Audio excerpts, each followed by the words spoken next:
जवाब दो, जवाब दो, जवाब दो, जिलाधिकारी साहब तुम हमको न्याय दो, न्याय दो, न्याय दो। कामगार मंत्री जवाब दो, कामगार मंत्री मुर्दाबाद, मुर्दाबाद, मुर्दाबाद। कामगार आयुक्त मुर्दाबाद, मुर्दाबाद। जवाब दो, जवाब दो, जवाब दो। अरे कामगार मंत्री मुर्दाबाद, मुर्दाबाद, मुर्दाबाद। कामगार उपायुक्त मुर्दाबाद, मुर्दाबाद, मुर्दाबाद। कामगार उपायुक्त मुर्दाबाद, मुर्दाबाद, मुर्दाबाद। कामगार मंत्री मुर्दाबाद, मुर्दाबाद, मुर्दाबाद। कामगार उपायुक्त को जवाब दो, जवाब दो, जवाब दो। जिलाधिकारी साहब को न्याय दो, न्याय दो, न्याय दो। कामगार मंत्री मुर्दाबाद, मुर्दाबाद, मुर्दाबाद। कामगार उपायुक्त मुर्दाबाद, मुर्दाबाद, मुर्दाबाद। डॉक्टर बाबासाहेब आंबेडकरांचा डॉक्टर बाबासाहेब आंबेडकरांचा छत्रपती शिवाजी महाराज की जय। कर्णभाऊ साठेंचा जय, साईनाबाई बोरकरांचा जय, राजश्री शाहू महाराजांचा जय। कामगाराला न्याय मिळाला।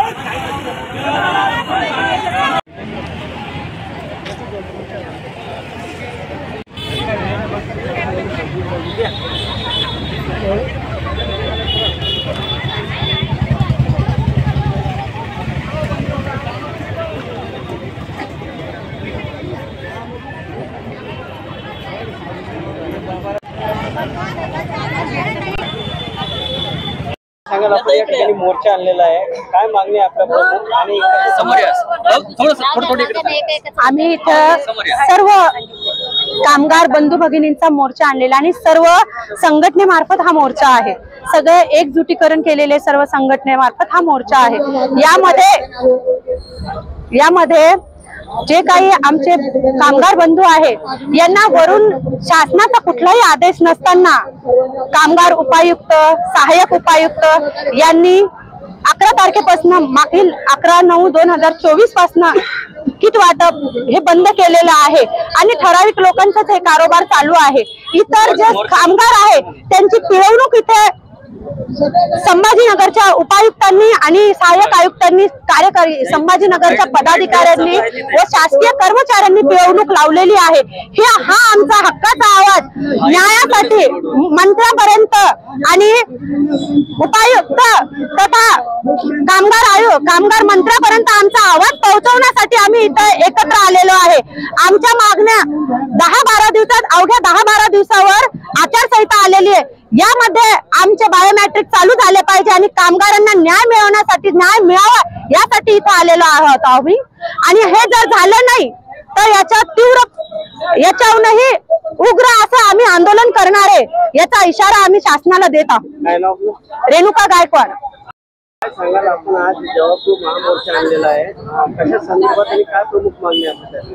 सर्वप्रथम जे आमचे राष्ट्रपिता आहे महात्मा गांधी, ज्यांनी स्वतंत्र लढ्यासाठी अंग्रेजांना या देशातून पळून लावलं आणि स्वतंत्र मिळवून दिलं, अशा बापूंना मी सर्वप्रथम अभिवादन करतो।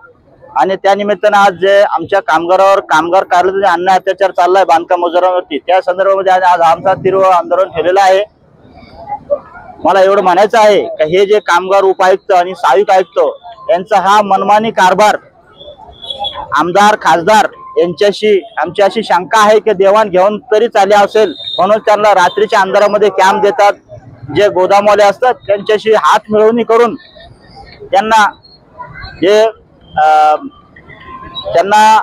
कॅम्प देतात, त्यांना मनमानीप्रमाणे त्यांचे कॅम्प घेतात। आणि जे सर्वसाधारण कामगार आहेत, जे संघटना आहेत, जे 2013 पासून कामगारांच्या हितासाठी काम करत आलेले आहेत, गावोगाव खेडोपाडी आणि शहरामध्ये ज्या कामगारापर्यंत हे मंडळाच्या बांधकाम मजुरांची योजना पोहोचली, अशा संघटना डावण्याचं काम हे कामगार उपायुक्त करत आहेत।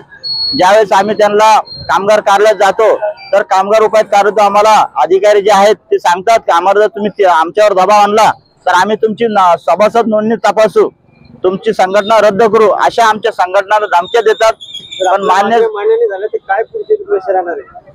आमची जर मागणी पूर्ण झाली नाही तर येत्या 2-4 दिवसामध्ये या राज्याचे मुख्यमंत्री एकनाथ शिंदे साहेब ते या शहरात येणार आहेत। तर आम्ही म्हणजे काय काय समस्या आहेत? थोडं जोरानं काय सांगाल तुम्ही मोर्चामध्ये सहभागी झालेला आहे? मोर्चामध्ये सहभागी झालो आहे आम्ही, पण 7-8 महिने झाले. तसं आम्हाला नुसतं आज देऊ उद्या देऊ आज देऊ उद्या देऊच म्हणतोय. नुसतं दरवेळेस प्रत्येक जणांच्या काही वेळेस पेट्या वाटप चालू आहेत, पण आम्हाला नुसतं थांबा म्हणतात, दरवेळेस थांबा म्हणतात. पण आज आपण नेमकं कशासाठी आहे काय आहे म्हणून हे बघा म्हणलं. पण मग त्यामुळे कलेक्टर ऑफिसला जायचंय म्हणलं, चला ते बी करून बघतो आम्ही. कलेक्टर ऑफिस पर्यंत बी येतो, पण मग मोर्चा काढल्यावर आम्हाला द्या ना, आता 2-3 दिवसात द्यायलाच पाहिजे पेट्या. हे कशासाठी आहे? त्याच्यासाठीच आहे ना, मुलांचं शिक्षण. आम्हाला त्याचं हे झालं पाहिजे, स्कॉलरशिप, घरकुल, याच्यासाठी पाहिजे ना मला. गंगासागर तांबे. अत्यंत महत्त्वपूर्ण कामगारांच्या प्रश्नावरती हा जवाब दो महामोर्चा आयोजित करण्यात आला. त्या अनुषंगाने सर्व संघटनाने या ठिकाणी उपस्थित आहेत. परिस्थिती अशी आहे की महाराष्ट्र इमारत व इतर बांधकामगार कल्याणकारी मंडळाकडून जे नोंदित कामगारांना गृहोपयोगी संच, अत्यावश्यक संच मिळते, परंतु ते वेळेवर कुठल्याही स्वरूपात मिळत नाही. अधिकारी आपली पाठ थोपवण्यासाठी सत्तेतल्या पक्षाच्या आमदार, खासदार ज्यांचा कुठलाही संबंध कामगार नोंदणीशी नाही, काही एजंडामार्फत त्यांच्या पत्रावरती कॅम्प लावून जिल्ह्यामध्ये 1,30,000 संचाचं बायोमेट्रिक करून घेतात. ज्यावेळेस संघटना त्यांच्याकडे मागायला जातात तर आमच्याकडलं कुठलाही सिस्टम आदेश संपलेला आहे, टार्गेट संपलेलं आहे, परंतु असं कुठलंही लेखी स्वरूपात नसताना इथले प्रशासकीय व्यवस्थापक, उपायुक्त तसेच सहाय्यक कामगार आयुक्त हे कामगारांना जाणीवपूर्वक मानसिक त्रास देऊन त्यांचे रिन्युअल संपवून त्यांना वेठीस धरून वेगवेगळ्या प्रकारचा प्रकार इथं घडून आणत आहेत. यासाठी हा जबाबदार महामोर्चा आहे. या जबाबदार महामोर्चा अंतर्गत आज जर जिल्हा प्रशासनाने आम्हाला आमच्या मागण्या पूर्ण नाही केल्या, आमच्या मागण्या मान्य नाही केल्या, तर येणाऱ्या रविवारी सन्माननीय मुख्यमंत्री शहरात आहेत. आम्ही शहरात